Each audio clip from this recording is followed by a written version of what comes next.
Now we are going to start the necklace. The meaning of this word,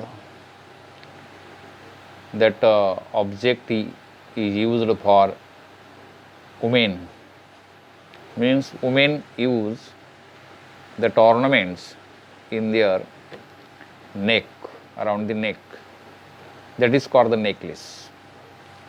necklace म्हणजे हा रत्नहार म्हणतो या ठिकाणी अर्थाचा आहे मराठीमध्ये.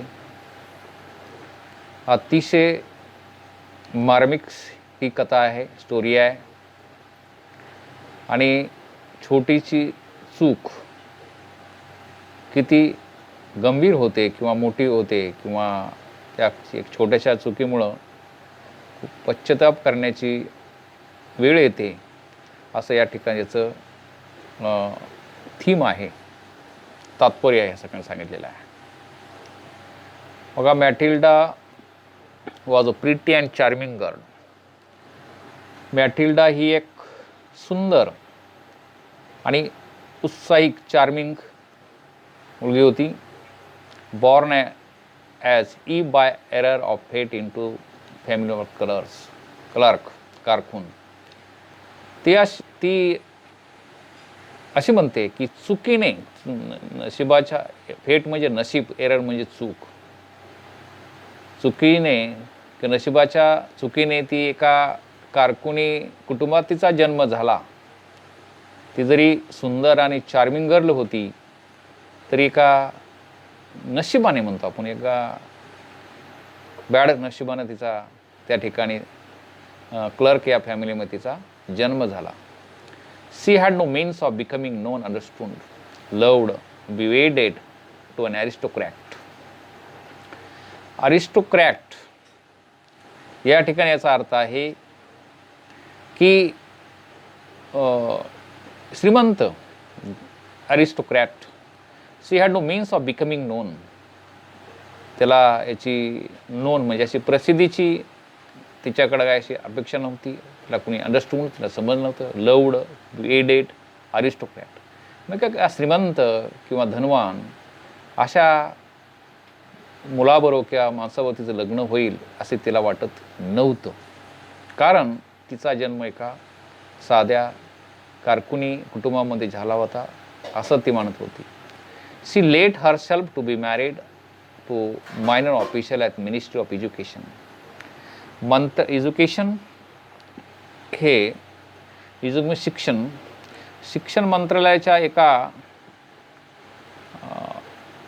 च्या मायनर ऑफिशियल, एक सर्वसामान्य जो ऑफिशियल होता त्याच्यावर तिचं लग्न झालं होतं. She let herself to be married होणार to minor official at the ministry of educations. आणि तिचा जो हजबंड होता he was working in the ministry of educations. ह्या ऑफिसमध्ये तो काम करत होता. आता पहिला जो पॅराग्राफ आहे अतिशय पहिले सुंदर आहे. हा पहिला पॅराग्राफ मुलीबाबतीत आहे.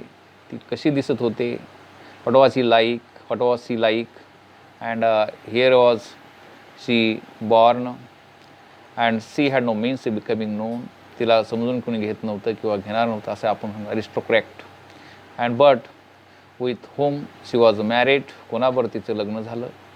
आणि what was her husband doing. तो काय करत होता, हिचे उत्तर तुम्ही लिहू शकता. याचा असा अर्थ आहे पहिल्याचा. She dressed plainly because she had never been able to afford anything better. ती साधी ड्रेस घालत होती. She had never been able to afford. अशी महागडे ड्रेस, अफोर्ड म्हणजे महागडे ड्रेस तिला घालणं परवडणार नव्हतं असं ती साधी ड्रेस घालत होती. शी सफर्ड इंडेसली. सतत तिला कधी न संपणारा त्रास. ती सतत स्वतःला काहीतरी त्रास करून घेत असे. शी सफर्ड इंडेसली feeling she entitled to all luxurious life. तिला वाटत होतं की असं आपलं लक्झरियस लाईफ, जे आरामदायक जीवन आहे, एनटायटल आहे, हे एनटायटल्स हे आपल्याला मिळणार नाही असं तिला सतत वाटत होतं. शी सफर्ड बिकॉज ऑफ हर शाबी. आणि शाबी म्हणजे एखादं म्हणतो आपण नीच काम, एखादं घाणेरडे काम, यामुळं ती सतत असे कमी दर्जाचं काम म्हणतो आपण त्याला. शाबी म्हणजे अर्थ त्याचा घाणेरडं, पण कमी दर्जाचं काम तिला बिकॉज ऑफ सी सफर्ड. कशामुळे ती त्रास करून घेत होती? Because of her shabby and poorly furnished house. आणि सतत ते पुअर फर्निश्ड हाऊस जे घर होतं, सतत आपलं जुन्या पद्धतीचं घर फर्निश्ड एवढं हे ते कम्फर्टेबल घर नव्हतं. त्याच्यामध्ये फर्निचर असं चांगला पाहिजे असं काहीच नव्हतं. म्हणून ती सतत स्वतःला त्रास करून घेत होती, सफर्ड होत होती. She felt sad pain poorly punished because all these things that another woman of her class would never have noticed tormented her and made her resentful. म्हणजे तिला त्या गोष्टीचा all things that another woman of her class would never noticed torment her. आणि बाकीचे जे इतर स्त्री असतील तिच्याकडे तिचं लक्ष नसायचं. Notice tormented her and made her reasonable. सतत ती रेस्टेबल असायची, बेचैन असायची. She dreamed of grand. ते तिला एक स्वप्न होतं ग्रँड प्लेन्शियल मॅनिशन. एक मोठा राजवाडा असावा, एक भव्यदिव्य राजवाडा असावा, राजवाड्यासारखं एखादं मोठं घर असावं. अँड विथ फॉस्ट रूम, त्याच्यामध्ये मोठ्या रूम असाव्यात. इन्व्हेंटिंग स्मॉल रूम्स, लोकांना इन्व्हेंटिंग करण्यासाठी स्मॉल रूम्स असाव्यात. Perfumed for afternoon chats with close friends. Perfume असं सुसज्ज असं सुगंधयुक्त असं परफ्यूम असं for afternoon chats with close friends, गप्पा मारण्यासाठी असावं असं तिचं स्वप्न होतं. या ठिकाणी काय सांगितले? She dreamed of grand. She dreamed of grand palatials mansions, म्हणजे मोठं भव्य दिव्य असं त्याला तर असं वाटत होतं. Yet she had no rich dresses. तिच्याकडे असे महागडे ड्रेस नव्हते. नो ज्वेल्स, दागिने नव्हते. Nothing and these were only things she loved. She wanted to much to charm. तिला वाटतं चार्मिंग असावं, उत्साही असावं. She loved. ते ज्याच्यावर ती प्रेम करीत होती, पण ते तिच्याकडे नशीब नव्हते. त्याच्यामुळे ती सतत दुःखी असायची. She wanted so much to charm, to be invade, to be shout after. आणि या ठिकाणी सांगितले चार्मिंग उत्साहदर्शक म्हणतो आपण या ठिकाणी. आणि she had a rich friend, former schoolmate at the convent.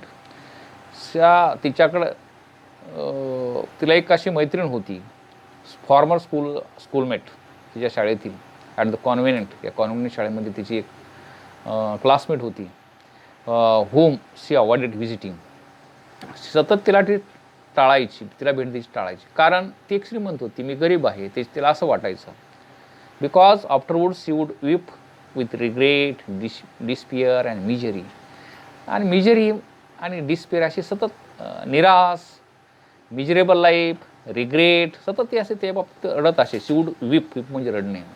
असं सतत ते मनाला वेदना देत असे. Regret, despair, misery. On one evening her husband came home with an air of dream holding a large envelope in his hand.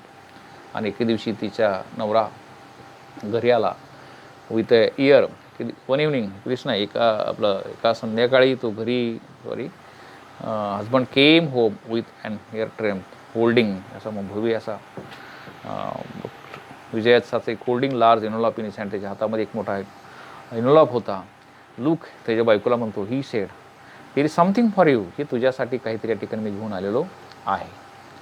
C tore open paper and drew out a card on which was printed the words. She tore open the paper. तिनं paper त्याला open केला. Drew out card काढला. On which was printed the words. त्याच्यामध्ये काही शब्द लिहिले होते. The minister of educations, tore म्हणजे फाडणे, open the paper. Mister ma'am George रॅम्प्युनो रिक्वेस्ट प्लेजर ऑफ यम अँड मॅम लोइजर्स company at the ministry on the evening of Monday जानेवारी 18 जानेवारीला त्या ठिकाणी त्यांचा एक कार्यक्रम होता. इव्हनिंग संध्याकाळची पार्टी त्या ठिकाणी तिला निमंत्रण यांना देण्यात आलं होतं. परंतु तिने काय केलं? इन्स्टेड ऑफ बिंग डिलायटेड, आनंदी होण्याऐवजी हर हजबंड हॅड होप्ड, तिच्या नवऱ्याला अशी इच्छा होती की परंतु आनंदी होण्याऐवजी तिनं काय केलं, she threw the invitation on the table reasonable, तिने ते टेबलावर ते इन्व्हिटेशन कार्ड फेकून दिलं आणि मटर्ड, स्वतः मनामध्ये बोलू लागली, कुरकुर करू लागली, कुजबुजू लागली. What do you want me to do with that. ती म्हणली, आणि मी काय करू शकते मी. What do you expect me to wear if I go.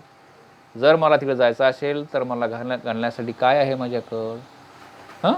He had not thought of that. त्याने पण असा कधी विचार केला नव्हता. ही स्टॅमर्ड, थांबला, स्टॅमर्ड, कुजबुजणे. And why this text this way. I will stop here. I know that you understand these chapters. I hope that I will